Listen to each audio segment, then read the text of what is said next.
আসসালামু আলাইকুম ভিউয়ার্স, আশা করি সবাই ভালো আছেন। এক্সেলের নতুন একটি টিউটোরিয়ালে আপনাদের সবাইকে স্বাগতম জানাচ্ছি। বন্ধুরা, আজকের টিউটোরিয়ালে আমরা দেখব কিভাবে এরকম রাউন্ড শেপ দিয়ে এক্সেলে সিরিয়াল নাম্বার দেওয়া যায়। বেশিরভাগ ক্ষেত্রে দেখা যায় আমরা এক্সেলে সিরিয়াল নাম্বার এরকম ভাবে দিয়ে থাকি, কিন্তু এরকম রাউন্ড শেপ দিয়েও কিন্তু এক্সেলে সিরিয়াল নাম্বার দেওয়া যায়। এরকম রাউন্ড শেপ দিয়ে আপনি ওয়ার্ডে হয়তো দিতে দেখেছেন, কিন্তু এক্সেলে কখনো দিয়েছেন কিনা অবশ্যই কমেন্ট বক্সে জানাবেন। আর আজকের এই ভিডিওটি সম্পূর্ণ দেখবেন, এখানে বেশ কিছু টেকনিক্যাল ইস্যু আছে। আপনি যদি রাউন্ড শেপের এই সিরিয়াল নাম্বারটি ইউজ করতে চান তাহলে অবশ্যই আজকের ভিডিওটি মনোযোগ দিয়ে দেখুন এবং সম্পূর্ণ ভিডিওটি দেখুন। চলুন শুরু করা যাক।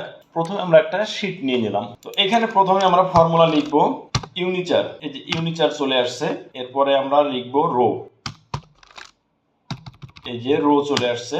এরপরে আমরা দিব হলো ব্র্যাকেটটাকে ক্লোজ করে দিব, দেওয়ার পরে +9311 এটিকে প্রেস করে আমি ব্র্যাকেট ক্লোজও করতে পারি, অথবা এটা প্রেস করলে আমার এটা চলে আসবে। দেখেন আমার ওয়ান রাউন্ড শেপ কিন্তু চলে আসছে। এখন এটিকে ড্র্যাগ এন্ড ড্রপ করলে আমার পুরো সিকোয়েন্সটা চলে এলো। এখন ভিডিওর শুরুতে আপনাদেরকে বলেছিলাম এখানে একটা টেকনিক্যাল ইস্যু আছে। মনে করুন আপনি বা আমি একটি ডাটা প্রেজেন্ট করতে চাচ্ছি, সেক্ষেত্রে কিন্তু উপরে আমার ডাটার হেডিং থাকবে, তারপর কলামের নাম থাকবে, এরকম বিভিন্ন কিছু থাকবে। অর্থাৎ এখান থেকে যদি আমরা শুরু করি তাহলে কিন্তু 2-3টা রো কিন্তু আমাদের এমনিতেই বাদ পড়ে যায়। যাওয়ার পরে এরকম জায়গা থেকে হয়তোবা আমরা সিরিয়াল নাম্বার লিখি। সবসময় কিন্তু ওপরের থেকে কিন্তু সিরিয়াল নাম্বার আমাদের দরকার নাও হতে পারে। এখন যে টেকনিকটার কথা আমি বলেছিলাম, এখানে দেখেন, এখানে একটা ফর্মুলা আমরা লিখেছি।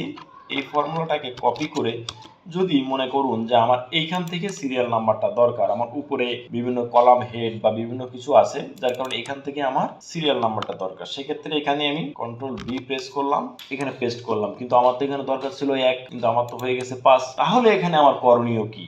সেটাই হলো মূলত ট্রিক্স। এখানে দেখেন এই রো নাম্বারটা 5, যার কারণে এখানে কিন্তু 5 নাম্বারটা ধরছে। ঠিক আছে, এটা রো নাম্বার 4, এখানে কিন্তু এর জন্য 4 আসছে। এখন এটা করার জন্য এখানে আছে কত? 311। এখন এই যে 311 আছে, এই 311কে আমরা একটু কমিয়ে লিখব।